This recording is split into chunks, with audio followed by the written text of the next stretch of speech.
Welcome to NonstopNeuron.com, where learning medical concepts is as easy as watching cartoons. In this video, we will see how a combination of multiple drugs helps prevent the emergence of resistance in microorganisms. Let's get started.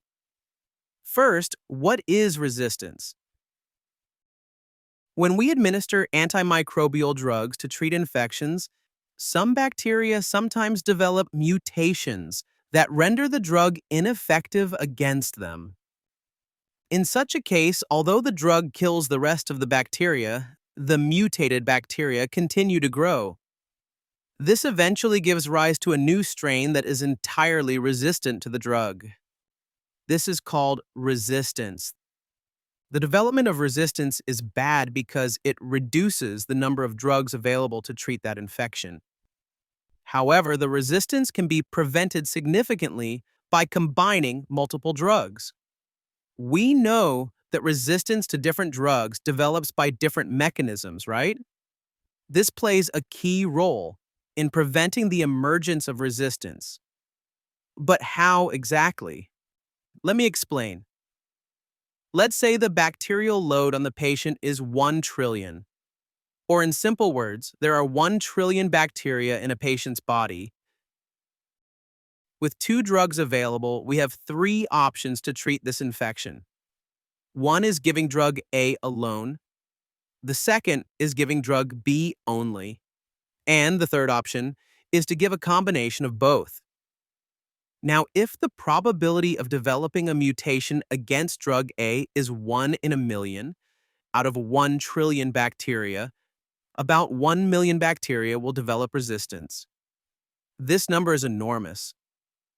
The drug can kill the sensitive bacteria, but resistant bacteria are enough to give rise to a resistant strain. Similarly, the number of bacteria resistant to drug B alone will also be large enough to cause resistance. Thus, when drugs are used alone, the chance of resistance is high. But the story will be different in the third option. As mutations against drug A and drug B develop randomly, very few bacteria will be resistant to both drugs. To be precise, the probability of resistance to both drugs is the multiplication of individual probabilities. Thus, only 1 bacteria out of a trillion will be resistant to both the drugs.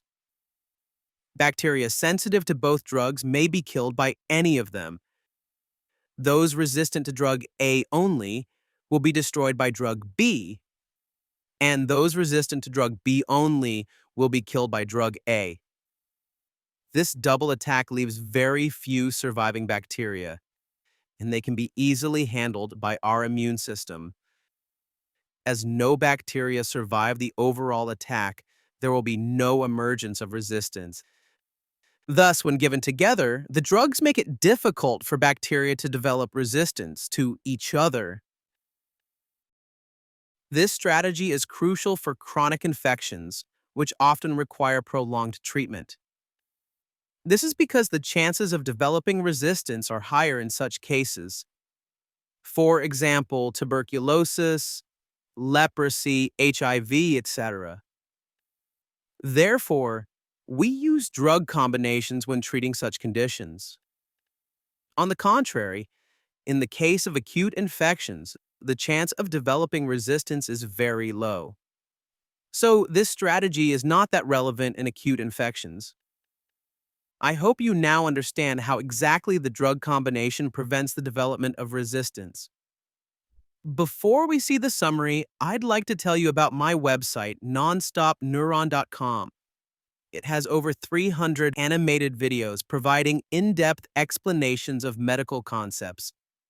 The animations make learning easy, fun, and fast, and also give you longer-lasting memory. The website offers easy navigation and a distraction-free environment, providing an optimal learning experience. So, I recommend exploring the videos on the website. Returning to the summary, if the probability of developing resistance to drug A or B alone is 1 in a million, then the likelihood of having resistance to both drugs in the same bacterium is 1 in a trillion. This drastically reduces the pathogen load of the resistant strain on the host. And in most cases, it is easily dealt with by the host defense mechanism. As no bacteria survive the overall attack, there will be no development of resistance. This way, a combination of multiple drugs prevents the emergence of resistance.